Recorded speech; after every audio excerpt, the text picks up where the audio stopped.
Hello नमस्ते everyone. आज की इस वीडियो में देखने वाले हैं फंडामेंटल राइट्स। फंडामेंटल राइट देखेंगे और अच्छे से कवर करेंगे सारी चीज़।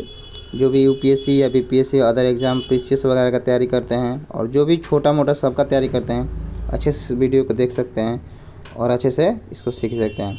और ख़ासकर जो यूपीएससी और बीपीएससी तैयारी करते हैं वो मेंस के लिए, आंसर राइटिंग के लिए भी इसका अच्छे से यूज कर सकते हैं। तो उस हिसाब से मैं इस वीडियो को बनाया हूँ। देखिए, ये छोटा वीडियो रहेगा, हालांकि मैं छोटे छोटे चीज़ों में सारी चीज़ कवर कर दूंगा।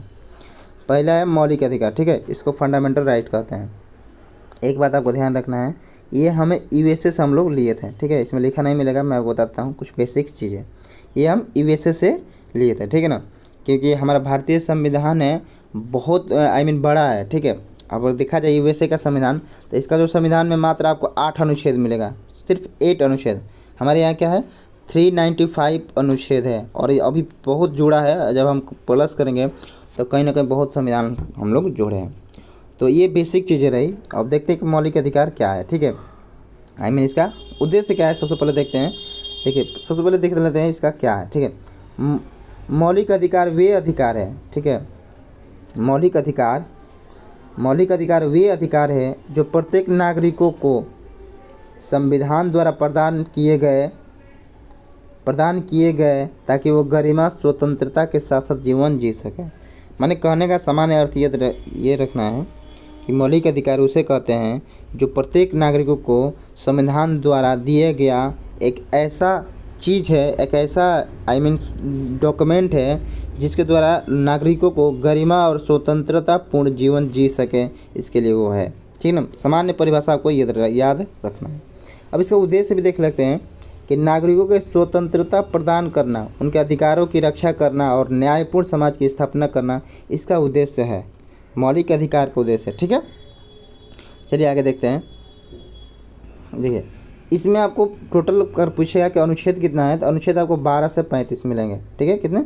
12 से 35। और एक बात और ये ध्यान रखना है, इस भाग आपको पूछेगा तो भाग 3 में आपको ये अनुच्छेद मिल जाएगा, ठीक है। भाग 3 में ये सारी चीज़ आपको मिल जाएगा। कॉन्स्टिट्यूशन ऑफ इंडिया है, ठीक है, लॉ है और उसमें इंडिया का झंडा है। आई होप कर रहे हैं आपको समझ में आ रहा होगा, ठीक है।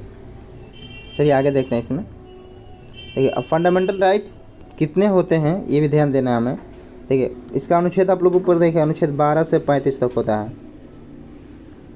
और एक बार और कमेंट बॉक्स में बताइएगा भाग कितने हैं। देखिए, बताने से आप लोग को याद होगा, ठीक है। ये नहीं कि हमको पता है या जो भी बताइएगा तो आपको ये मैनिफेस्ट करने से याद होता है। कमेंट बॉक्स में लिखिएगा तो आपको याद होगा, ठीक है। अब देखते हैं कितने हैं मौलिक अधिकार का वर्गीकरण। देखिए, हमें 6 प्रकार के मौलिक अधिकार मिला हुआ है, ठीक है। पहले देखेंगे हम लोग समानता का अधिकार, ठीक है, समानता का अधिकार। देखिए, ये समान दिया है ना, तो समानता का अधिकार बराबर बराबर होगा, यानी 14 से 18। आपको ये ध्यान रखना है, कुछ मेनोमिक्स दिमाग में बैठाना है कि समान दिया तो समान रहेगा, यानी 14 से 18, ठीक है ना। इसका आर्टिकल है 14 से 18 तक में समानता का अधिकार आपको मिलेगा। स्वतंत्रता का अधिकार यानी 19 से 22, ठीक है, 19 से 22। शोषण के विरुद्ध अधिकार 23 और 24। धर्म की स्वतंत्रता का अधिकार अनुच्छेद 25 से 28। सांस्कृतिक और शैक्षणिक अधिकार 29 और 30, ठीक है, आर्टिकल 29 और 30। उसके बाद है संवैधानिक उपचारों का अधिकार आर्टिकल 32। आपको यहाँ पर एक ध्यान रखना है, ये आर्टिकल 32 है जो जिसका काम रीट जारी करना भी होता है, रीट जारी करना, ठीक है। और एक ये भी ध्यान रख रहा है कि आर्टिकल 32 में, ठीक है ना, भारतीय अम्बेडकर ने इसे आत्मा, संविधान की आत्मा की भी बात करी है इसके लिए, ठीक है ना, संविधान की आत्मा। ये सब आपको ध्यान रखना, ठीक है ना, कॉन्स्टिट्यूशन ऑफ इंडिया। चलिए आगे देखते हैं, इसका महत्व कुछ समझ लेते हैं, ठीक है, जिसको आपको लिखने में काफ़ी सहायता करेगा जो आप क्वेश्चन आंसर लिखेंगे उसमें। देखिए, पहले इसका इम्पोर्टेंस समझ लेते हैं फंडामेंटल राइट्स का। देखिए, पहला है व्यक्ति की गरिमा और स्वतंत्रता की रक्षा करते हैं, ठीक है, व्यक्ति की गरिमा और स्वतंत्रता की रक्षा करते हैं। नागरिकों की मनमानी और अत्याचार से बचाते हैं, ठीक है, नागरिकों को जो है मनमाने और अत्याचार से बचाते हैं। एग्जाम्पल आप देख सकते हैं, जैसे कि मान लीजिए कि कोई गवर्नमेंट गवर्नमेंट या कोई भी प्राइवेट व्यक्ति ही किसी को उठा लेता है, ठीक है, किसी को वो कब्जा कर लेता है या किसी को उठा लेता है, अवैध कर लेता है, तो ये आर्टिकल 32 में रीट जारी करने का अधिकार है। रीट कोई भी जाकर एनी पर्सन जाकर कोई भी कोर्ट में, सुप्रीम कोर्ट भी डायरेक्ट जाया जा सकता है। आर्टिकल 32 के हिसाब से आप सुप्रीम कोर्ट डायरेक्ट जा सकते हैं और आर्टिकल 226 से हाई कोर्ट जा सकते हैं। डायरेक्ट जाकर आप वहाँ पर अपील करेंगे और डायरेक्ट रीट जारी करेंगे। तो ये अत्याचारों से भी बचाते हैं, ध्यान रखना है। लोकतंत्र की नींव और संविधान की क्या है, मूल आधार है, सामाजिक, आर्थिक और राजनीतिक न्याय को ये क्या करते हैं, सुनिश्चित करते हैं। राष्ट्र के विकास और एकता में ये सहायक है, ठीक है, सहायक होते हैं।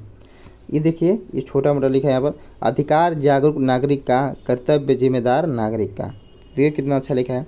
ये हम लोग हैं और ये हमारा प्यारा सा भारत है। दोस्तों ये वीडियो में इतना ही रहेगा। मैं आपको एक क्वेश्चन दे रहा हूँ जो मेंस के लिए आप इसको लिख सकते हैं, ठीक है। बीपीएससी हो या कोई भी पीसीएस हो, आप लिखने का ट्राई करिएगा, ठीक है। पहला है मौलिक अधिकार क्या है, ठीक है। मौलिक अधिकार क्या है, इसके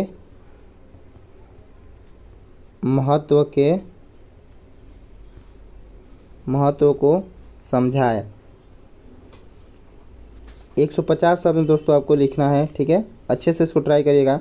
देखिए ये मत सोचिएगा क्वेश्चन इजी है और ये लिख दूंगा मैं, आप लिखने का ट्राई तो करिए, इसको लिखिएगा तो ही आपको समझ में आएगा, ठीक है। आपको कंटेंट याद हो जाएगी, कंटेंट याद करना भी जरूरी होता है। तो आज ये छोटे से वीडियो में इतने ही रुकते हैं। नेक्स्ट पार्ट में हम पूरा मौलिक अधिकार का अच्छे से पूरे उसके आर्टिकल वाइज भी आपको हम समझाएंगे। तो वीडियो आपको अच्छा लगा तो कमेंट बॉक्स में ज़रूर बताइएगा। तो thanks for watching this video दोस्तों, थैंक यू।